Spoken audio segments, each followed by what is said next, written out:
Well, thank you for joining us this afternoon. This is the next in a continuing series on best practices in revenue assurance governance for CEOs and CFOs. And the topic today is revenue assurance department positioning. So anybody that's been involved in revenue assurance for any amount of time at all knows that there is an ongoing controversy about where exactly should the revenue assurance department report.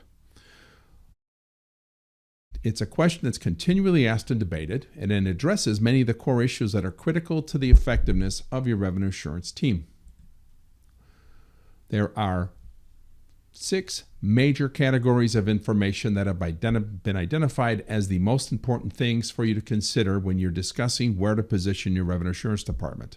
First of all, the manpower allocation. How big should the group be? Second of all, the work focus and how their work should be allocated to different functions. Thirdly, the posture.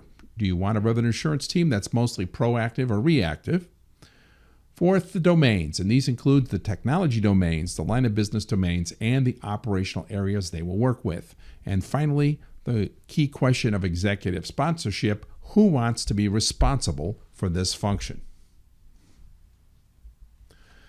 So when it comes to manpower allocation, many people think that the revenue assurance department should be as small as possible. There are some telcos that have only part-time people doing revenue assurance. There are others that have 20 or 30 revenue assurance analysts. I know one telco that has 120 revenue assurance analysts. So the question is, how big should the department be for you? And that really boils down to your corporate culture. How big are the other groups, and how big are the problems that you want the revenue assurance department to face? But at the end of the day, a gut reaction that says revenue assurance people should have 3 people or 2 people or 10 people, that's a really good indicator for you to help thinking the problem through. The second issue is the focus of the work. There are 4 revenue assurance functions.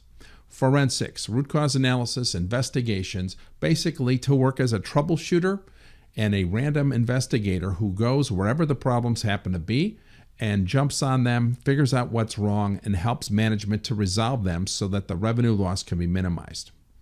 The second way to look at the revenue assurance group is in terms of controls, which is much more the proactive view. So in the proactive view, revenue assurance teams go looking for risks before they get out of hand. They get in front of the risks, they build the controls so that the risks never blossom. Typically, revenue assurance teams are either forensic focused or controls focused. The forensic much more in terms of being reactive, and the controls much more in being proactive. We also see organizations put heavy investment in revenue assurance to help do corrections, that is, to help address issues where changes to policies or procedures or systems need to be made in order to correct the problems that are causing the leakage in the first place. So in this case, revenue assurance teams are more project managers and managers of problem resolution for the CEO or the CFO. And then for those organizations where the revenue assurance team is heavily involved with Sarbanes-Oxley or heavy audit regimens, we have revenue assurance teams working heavily in compliance. The next area is the area of posture. And this is a really good way to help you think about, when you think about revenue assurance, what do you want them to be doing? Do you mostly see them as a reactive group running around addressing problems that are coming up? So if you have a lot of crisis, if you're running in crisis mode, then having a revenue assurance team that's good at reacting to problems and good at the forensic skills is going to be critical.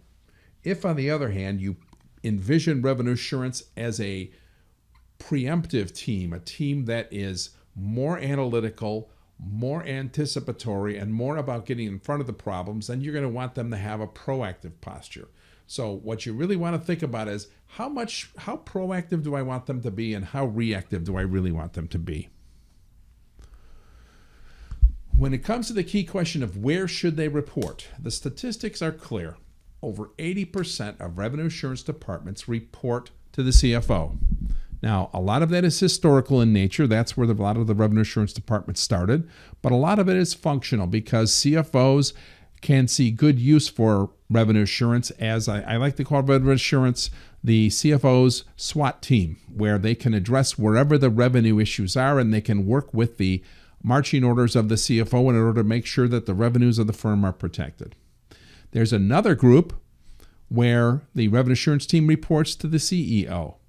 These are the cases where the revenue assurance team is much more involved in the proactive issues. They're typically heavily involved in profitability, line of business management, forecasting controls, those kinds of things. It is not uncommon to find a revenue assurance group working in the billing department, and that's usually because that's the first place revenue assurance comes up, and it's the most logical place for a revenue assurance department to be spawned. The problem is that the billing operations department has a narrow scope, and pretty soon people realize that for revenue assurance to do their job, they need a bigger platform than what the billing department can give them.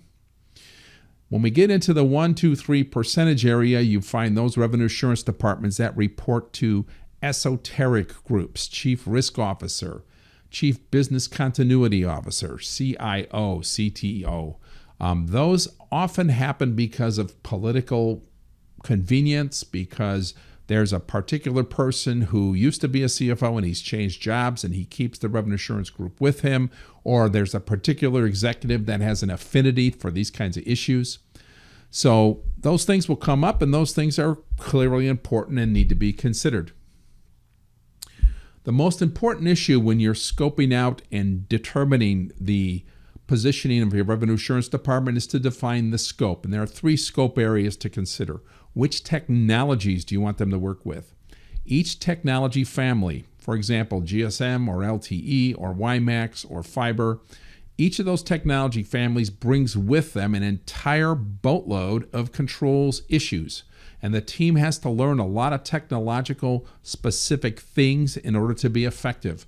So the more technology domains you put on the revenue assurance team, the less they're going to be able to do a good job in any one particular area. The second issue is the line of business domains, and this is very controversial. Some of the biggest needs for revenue assurance functions are in specific lines of business, like interconnect or billing, or roaming, OTT, IPTV. These are areas where the relationship with the partners, the complexity of the technology, the complexity of billing and settlement relationships really call out for the need for a lot of revenue assurance functionality. But because of the politics of those line of businesses, often revenue assurance does not get invited.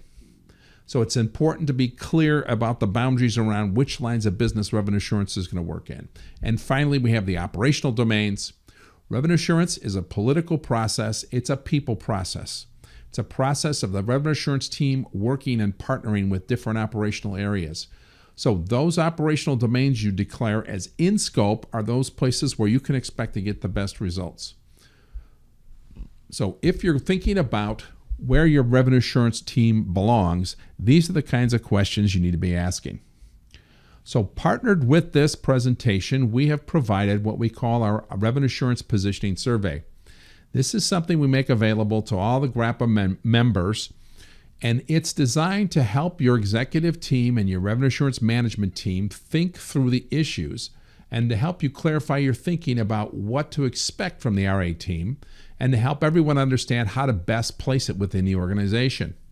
So what you should do is distribute this survey to your CEO and CFO certainly, and then any other executive or head of department that is a thought leader or an influencer, anybody that you think is going to have good input into how best to position the revenue assurance department, where it should go, who should be in charge of it, how many people should be in it, and what their charter should be.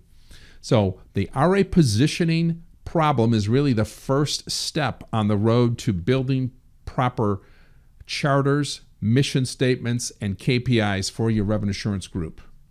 So the answers to this survey can be used by the revenue assurance team. They can be passed between the executives, and they can be very helpful in helping you think through exactly how best to position your RA group. So this is Rob Madison. Thank you for listening in on this presentation, and I hope you can make some good use out of the Revenue Assurance Positioning Survey.